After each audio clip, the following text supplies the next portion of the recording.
Hello, my dear students. Have you ever wondered how living beings bring new life into the world? Just like every system in our body has a special role, the reproductive system ensures the continuation of life. In this lesson, we will explore the structure and functions of the human male and female reproductive systems and understand how they work together in the process of reproduction. Let's begin our journey to discover how life begins. Reproductive system. Human show sexual reproduction because it is biparental in nature. So male produce sperm and female produce ova, and both of them fuse to form the zygote, and the zygote ultimately will convert into a multicellular embryo, and from the embryo there the fetus will be formed, and after parturition, after the delivery the baby will be born. So the first steps are the gametogenesis, the formation of the gamete, then insemination, that is transfer that is the release of insemination, release of gametes, then fertilization, then implantation, that is attachment within the uterine wall, uterine endometrial wall, then gestation period, that is the embryonic development period, then parturition or baby birth or delivery, and then it will start the lactation or breastfeeding the newly born baby. So the male reproductive system, it has both primary sex organ and secondary sex organ. Primary sex organs are testes, so they undergo spermatogenesis and release of sex hormones, which are testosterone, and secondary sex organs, accessory ducts, glands, copulatory organ, external genitalia, etc. So the testis length is 4 to 5 centimeter and width is 2 to 3 centimeter. Extra abdominal testis outside the abdomen in a pouch called a scrotum. Its temperature is 2 to 2.5 degrees Celsius less than the body temperature. So there is abdomen or spermatic duct, a vas deferens. There is inguinal canal, and the cremaster muscles hold the testes in the scrotal sac. There is dartos muscle, this is the testis within the scrotum. This is the gubernaculum structure which hold the testis within the scrotum. So cryptorchidism is a phenomena, that is a failure of testes to descend from abdomen to scrotum. So they are sterile in nature. So intra-abdominal scrotum, intra-abdominal testes can be found in elephant, aquatic mammal, whale, dolphin, seal, etc. And seasonal breeder, example bat. Longitudinal section of the testis, this is caput, and this is tunica albuginea, the caput epididymis, this is corpus epididymis, and this is cauda epididymis.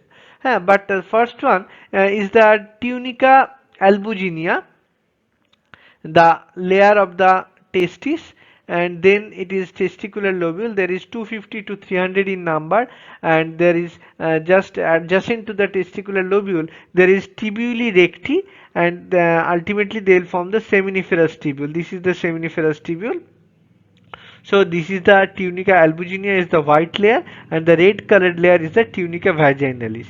So the all the tubuli recti will fuse to form the retitestis. It's a network-like structure, and the retitestis will be the further. It is continued into the epididymis, and epididymis has three part: caput epididymis, corpus epididymis, and cauda epididymis, and epididymis will be continued into the vas deferens. So the cremaster muscle and dartos muscles within the scrotum, during cold they contract and scrotum comes near the body, and during hot condition the muscles relax and the scrotum away from the body. So mesorchium is the double fold of peritoneum tissue around testis in the abdomen.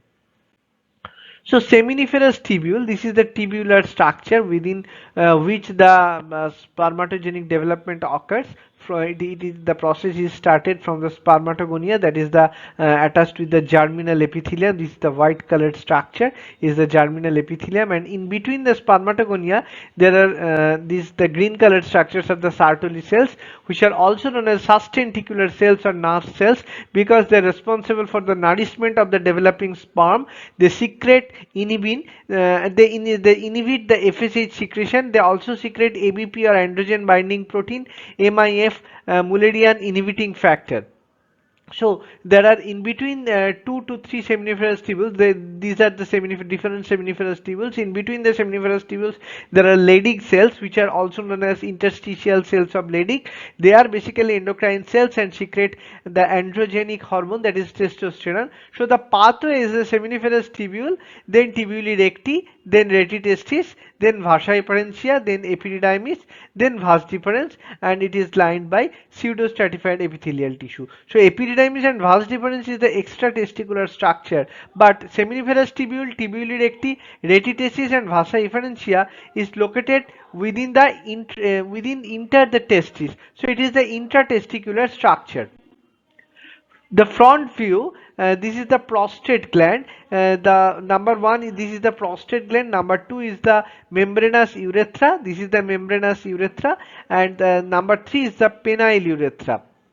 So this is the front view. So this is the urinary bladder, this is the ampulla, this is seminal vesicle ejaculatory duct, this is the bulbourethral gland or Cowper's gland, this is vas deferens of the testicular structure, this is urinogenital duct, this is the penis, this is testis, green colored. The white structure is the epididymis attached with the testis, and this is the urinogenital orifice or meatus or aperture. So this is the whole pouch-like structure is the pouch within which the testis is located. So accessory glands are there in the male reproductive system. Two seminal vesicles are there, one prostate gland and two Cowper's gland, which are pea-sized, are there. So seminal vesicle secretions contribute 60-70% contribution of the seminal fluid. Nourishment, it has fructose, inositol, fibrinogen or clotting protein, and prostaglandin. Prostate gland are located base of the bladder. 20-30% contribution is provided by the prostate gland. Their nature is alkaline. They neutralizes acidity of urine in urethra. So they release calcium 2 plus, and they are responsible for fibrinolysin. The Cowper's gland that is pea-sized accessory gland. They secrete alkaline secretion and responsible for the lubrication. And all the secretions of seminal vesicle, prostate gland, and Cowper's gland are called as seminal plasma. Semen contains both sperm and secretion of this gland.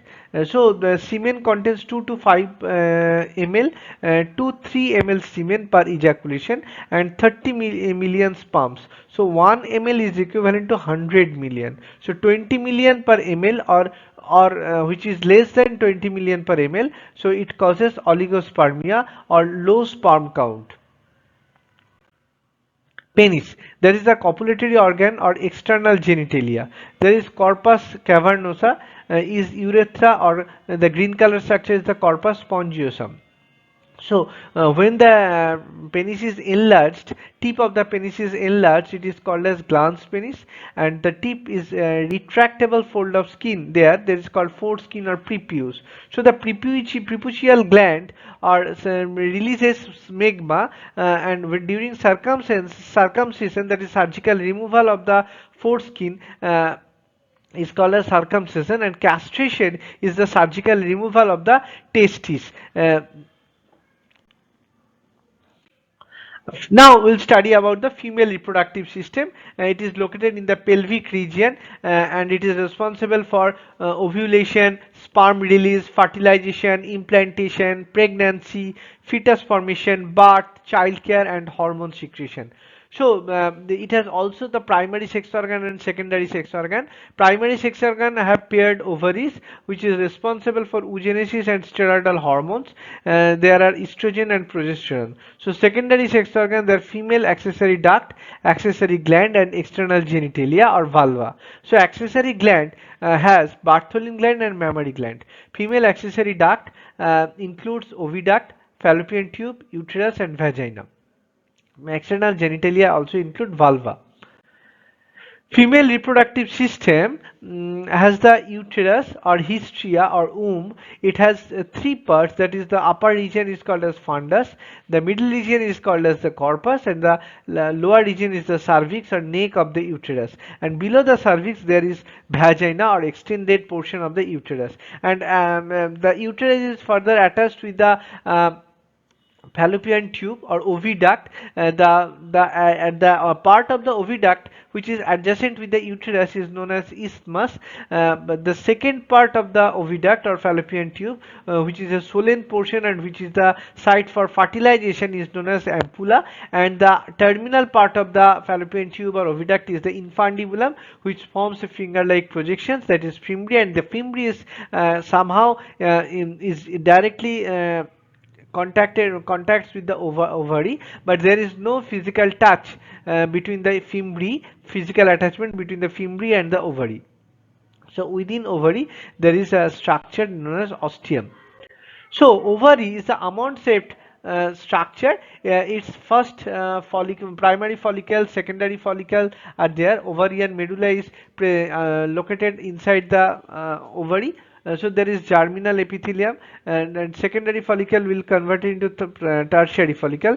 Then it will mature or Graafian follicle, and then after ovulation it will form the corpus luteum. Then it will form the corpus albicans, and then after ovarian cortex. Ovary further connected to pelvis via ligament. So length of ovary is 2 to 4 centimeter and covered by epithelium. Inside the stroma, the outer portion of the stroma is called as cortex, and the inner portion is called as medulla. So the uterus or hysteria or womb, this is the inverted pear-shaped structure. Perimetrium, it's a thin membranous structure. There is myometrium, it's a smooth muscle and it has single unit. Hysterectomy, there is the surgical removal of the uterus. So there is endometrium, that is the innermost layer, vascular glandular layer, and it breaks during menstruation. So this is the endometrium is the site of implantation. So fallopian tube or oviduct, this is 10 to 12 centimeter. So it has three parts we have already mentioned: infundibulum, the wider ampulla, and the narrower isthmus. Isthmus joins with the uterus, and infundibulum receives ova from the ovary. This is the terminal part of the fallopian tube. The cervical canal and vaginal canal are togetherly form the birth canal. So vaginal canal is also known as the copulatory canal. When vagina is lined by hymen, so the presence or absence is not reliable. That is indicatory of virginity. So the vagina is lined by hymen. It can break. It causes insertion of tampons. That is or sexual intercourse, or it can break by means of exercise, by means of swimming, sudden jolt, horse riding, cycling, etc. So the pressure or absence is not reliable indicator of virgin. So this is known as menstrual cups. External genitalia or vulva of the female reproductive structures. There is erectile sensitive tissue. There is clitoris, urethral opening. There is vestibule, and there is perineum.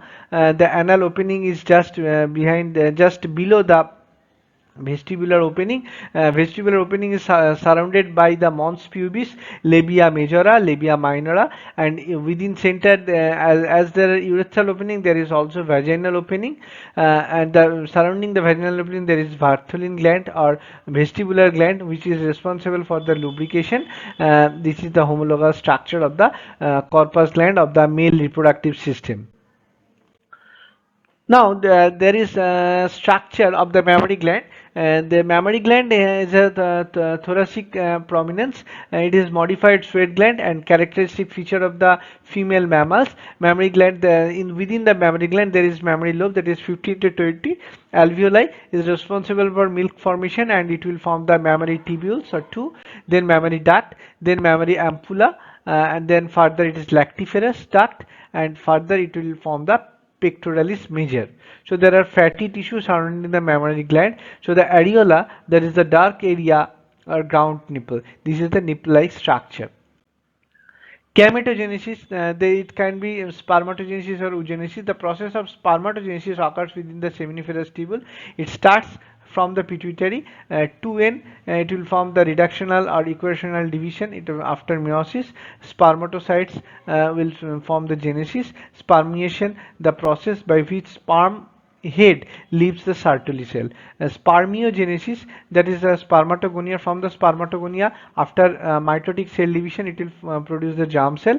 It will form, first it will form the primary spermatocyte, that is also 2n in number, and there are 46 chromosomes within primary spermatocyte. Then the primary spermatocyte will undergo meiosis 1 and it will form secondary spermatocyte, which is also haploid in number, and it has 23 chromosomes. And then secondary spermatocyte will undergo meiosis 2 and it will form spermatid, which is also haploid and containing 23 chromosomes. And from the spermatid, the spermatozoa or sperms will produce, which are also haploid and containing 23 chromosomes. So the primary spermatocyte, if there are two primary spermatocyte, four primary spermatocyte, then secondary spermatocyte will be 2. So how many meiotic division to form 100 sperms? First meiotic division causes 4 sperm. So how many meiotic division is required to produce 100 sperm? So it will be 100 divided by 4 is equal to 25. So sperm plus 3 glandular secretion causes to form the semen. So for normal fertility, 60% sperms, normal shape of size is responsible, but if it has 40% show vigorous motility of the total number of sperms. So the head region of the sperm, there is neck region or middle piece, and the after that it is followed by tail region. So within the neck region or middle piece there is mitochondria, or it is spirally located, and within the head there is sperm lysine, acrosome is there, nuclear material or 23 material is there. So paroxysmal centriole, cleavage or distal centriole is also present in there. Acha, hormonal control of male reproductive system. Hypothalamus will produce the GnRH, and GnRH will promote anterior pituitary when it will form FSH or LH or ICSH. FSH will produce follicle stimulating hormone, and LH or ICSH will form the luteinizing hormone. Follicle stimulating hormone produces the Sertoli cell. It secretes both inhibin and spermatogenin, are responsible for spermogenesis. LH or luteinizing hormone or ICSH, Leydig cell or interstitial cell, which form the androgen or testosterone. So oogenesis, it is also known as folliculogenesis. There are theca cell and granulosa cells. So there are primary oocyte, secondary oocyte, and primary follicle, and secondary follicle, and tertiary follicle. So start to before birth. Theca externa is the fibrous layer, and theca interna is the cellular layer. So within the antrum there is fluid known as liquor folliculi. So there are secondary oocyte or cumulus uforus, and there tertiary follicle.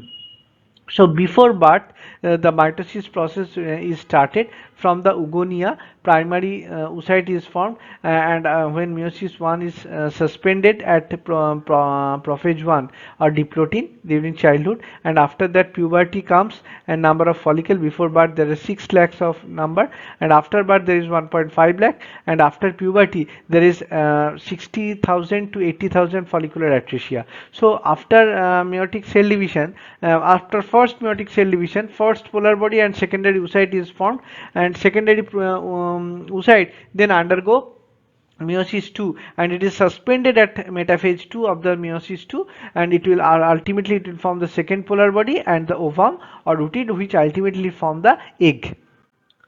So primary oocyte is equivalent to 1 ova, and secondary oocyte is also 1 ova. So number of meiotic division to form 100 ova is needs 100 division. So spermatogenesis is a continuous process and same size of all daughter cell, but oogenesis is a discontinuous process and they are dissimilar size of the daughter cell. So to sum up, the human male and female reproductive systems work together to ensure the continuation of life.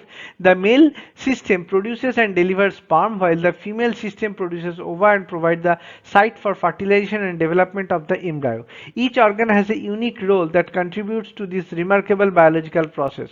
Thank you, my dear students, for watching today's class. If you found it helpful, don't forget to like, share and subscribe for more easy and interesting biology lessons. Until next time, stay curious and keep learning.